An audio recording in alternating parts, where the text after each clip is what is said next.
हम आप लोगों के सामने उस व्यक्ति के कविता को लेकर आए हैं जो बहुत बड़ा गंगा का भक्त था। भारत देश एक ऐसा देश है जिस देश में गंगा को भी मां गंगा, नदियों को भी माता कहकर पुकारा जाता है। तो ऐसे कवि की चर्चा हम आज आप लोगों के सामने करेंगे जिसमें गंगा के प्रति जो है बहुत बड़ा प्रेम, बहुत बड़ा स्नेह जो है देखने को मिलता है।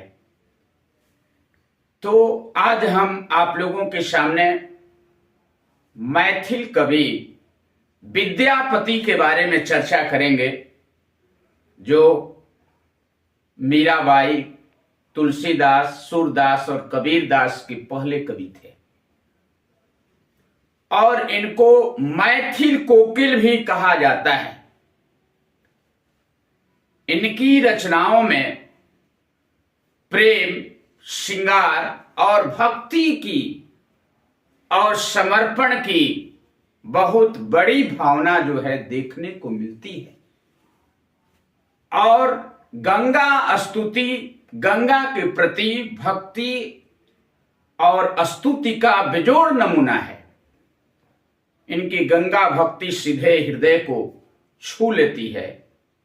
तो चलिए आज हम गंगा स्तुति के बारे में डिस्कस करेंगे। विद्यापति जी ने किस प्रकार से गंगा स्तुति को लिखा और क्यों लिखा, ये डिस्कस करेंगे कि विद्यापति जो है अपना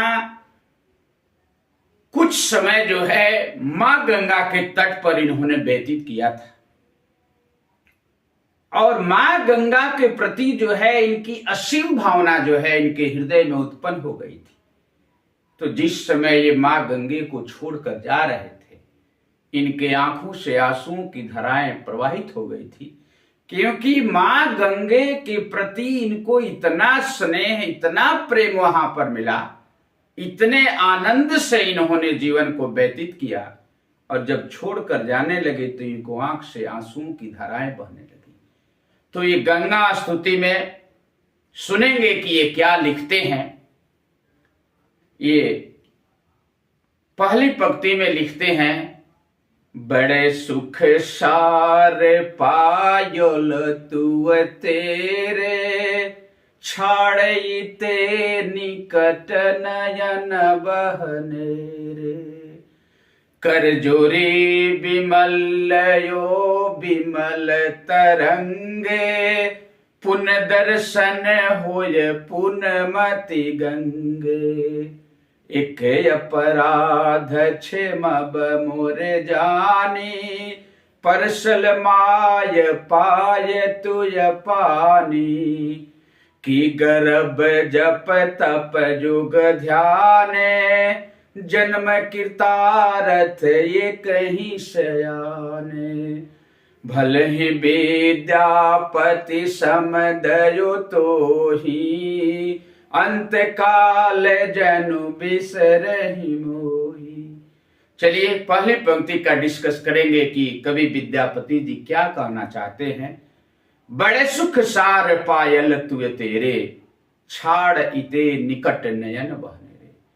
कवि विद्यापति जी इस पंक्ति के द्वारा कहना चाहते हैं कि हे मां गंगे, मैं आपके तट पर रहते हुए बहुत बड़े सुख और स्नेह को प्राप्त किया, बहुत बड़ा हैप्पीनेस जीवन को व्यतीत किया, लेकिन अब आपके तट को छोड़ते समय जो है मेरे आंख से आंसुओं की धाराएं बह रही है कि मैं अपनी मां के तट पर रहकर कितने बड़े स्नेह को प्राप्त किया और आज अचानक किसी काम से कहीं बाहर जाने वाला हूं, तो अब आपके तट को छोड़ते समय मेरे आंखों से नैनों की बारिश हो रही है।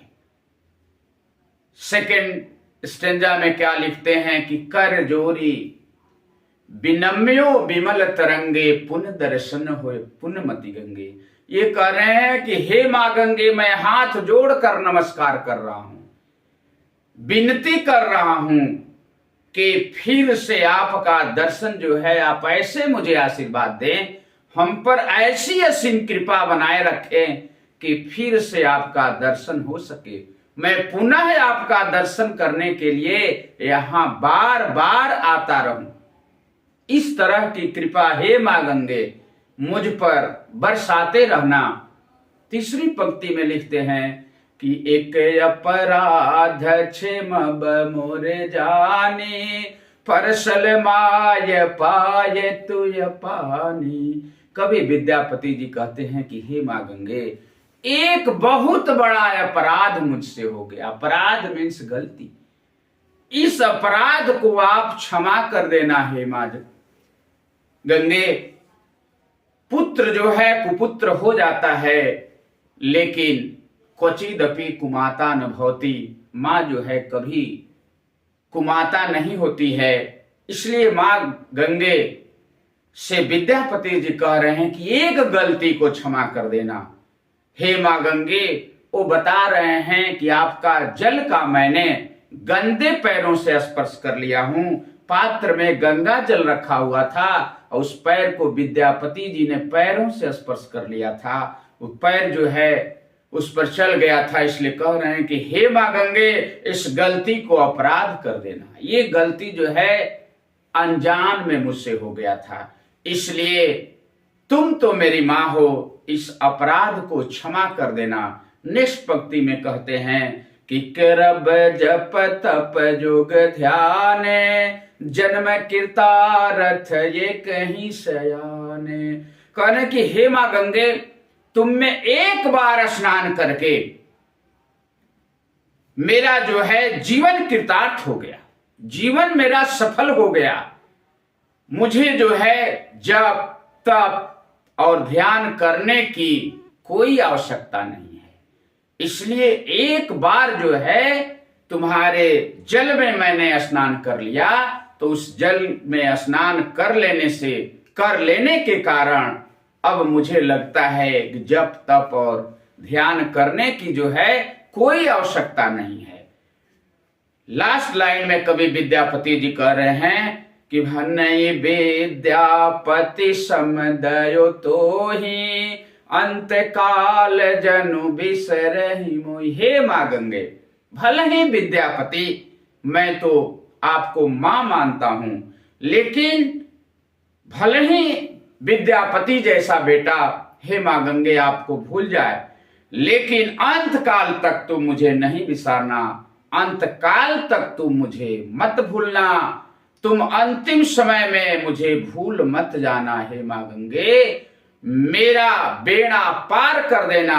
इसलिए तुम्हारी कृपा होगी तो मैं पुनः जो है आते रहूंगा, लेकिन तुम मेरी मां हो, लेकिन तुमको जो है मुझे नहीं भूलना है। भले ही जो है मैं भूल जाऊं, हो सकता है कि मैं बहुत अनेक जगहों पर दूसरे जगह जाकर मुझे याद न आए, लेकिन हे मां गंगे, तुम जो है अंतिम समय तक मुझे भूल मत जाना, मुझे बेड़ा पार लगा देना। अब आज इन पंक्तियों में देखेंगे कि विद्यापति जी को मां गंगे के प्रति कितना बड़ा स्नेह है कि जब छोड़कर जा रहे हैं तो मां गंगे के प्रति इनका इतना स्नेह जुड़ा हुआ है कि इनके आंखों से आंसुओं की बरसात हो रही है। ये मैथिल कोकिल कवि थे, लेकिन इनकी कविताओं में संस्कृत भी देखने को मिलता है। संस्कृत के भी बहुत अच्छे ज्ञाता थे। तो इस तरह जो है, अगर आपको ये पंक्तियां जो है इनकी कविताएं अगर अच्छी लगी होगी तो आप जरूर जो है इसको लाइक और सब्सक्राइब करें। Thank you.